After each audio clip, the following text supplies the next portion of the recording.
Strictly speaking, a serial killer is someone who murders at least two people in separate events that occur at different times. While serial murder is not formalized by any legal code, the crimes of serial killers have often been seized on by the media and the public consciousness, especially in cases where there are many victims or the murders are carried out in gruesome fashion. We call him Jack the Ripper, but we don't really know who the person behind one of the older and most notorious murder sprees was. The killer appeared in London's Whitechapel district in 1888 and murdered 5 women, all prostitutes, and mutilated their corpses. Police surmised the killer was a surgeon, butcher, or someone skilled with a scalpel. The killer mocked the community and the police by sending letters outlining the acts. Although many suspects have been named over the years, the killer has never been identified. Jeffrey Dahmer started killing in 1978, just 18 years old, and wasn't arrested for murder until 1991, after a would-be victim escaped and led police back to Dahmer's Milwaukee, Wisconsin home. It was there that some of the gruesome details of his life of killing were seen via photos of mutilated bodies and body parts strewn across the apartment. He even had a vat of acid he used to dispose of victims. In all, Dahmer killed 17 people, mostly young men of color. He served time in prison twice, the first time for molestation and the second time for murder, and was killed by a fellow inmate in 1994. Harold Shipman, also known as Dr. Death, is believed to have killed an estimated 250 patients. This doctor practiced in Greater Manchester, England, and between 1972 and 1998 he worked in 2 different offices, killing all the while.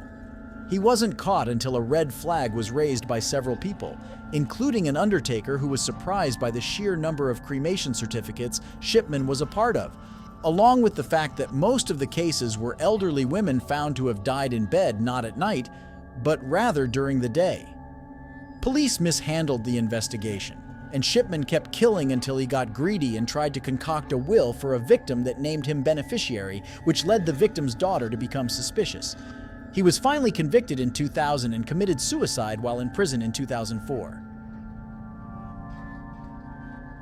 A construction worker known by his suburban neighbors as outgoing, John Wayne Gacy was involved in politics and even acted as a clown for birthday parties.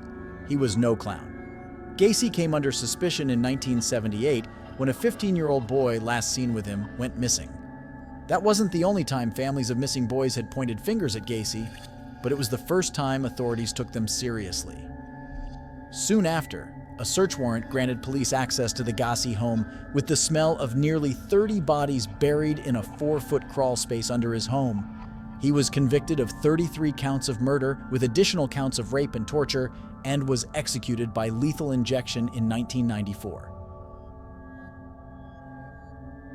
Chicago has had its share of killers, but perhaps none more haunting than H. Holmes, the pharmacist who turned a hotel into a torture castle. Ahead of the 1893 World's Fair, Holmes moved to Chicago and started outfitting a 3-story hotel with all manner of nefarious contraptions, including gas lines, secret passages and trapdoors, hallways to dead ends, chutes to the basement, soundproofed padding, and torture devices strewn throughout a maze.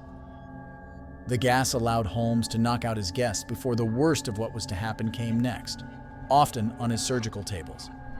He then burned the bodies in the building's furnace, selling skeletons to medical schools and running life insurance scams. In all, he copped to more than 30 murders, found only after a fellow scammer turned him in for falling short on a financial agreement before he was hanged in 1896. One of the world's most prolific serial killers might still be out there. Pedro Lopez is linked to more than 300 murders in his native Colombia and in Ecuador and Peru. At least 1/3 of those murders were tribal women. After Lopez's arrest in 1980, police found the graves of more than 50 of his preteen victims.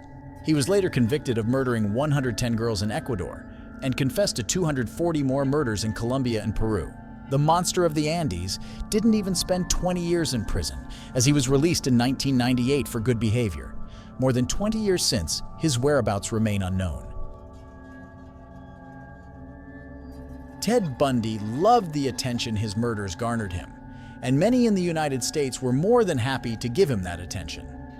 The western U.S. was his hunting ground, with an unknown number of murders piling up, mostly college-age women from Washington and Oregon all the way to Utah and Colorado.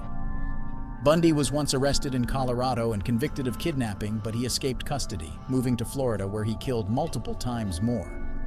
Bundy's final arrest and its aftermath captured the attention of the nation, as the accused murderer acted as his own lawyer during what is believed to have been the first televised murder trial, welcomed interviews, and boasted of the fans he had created.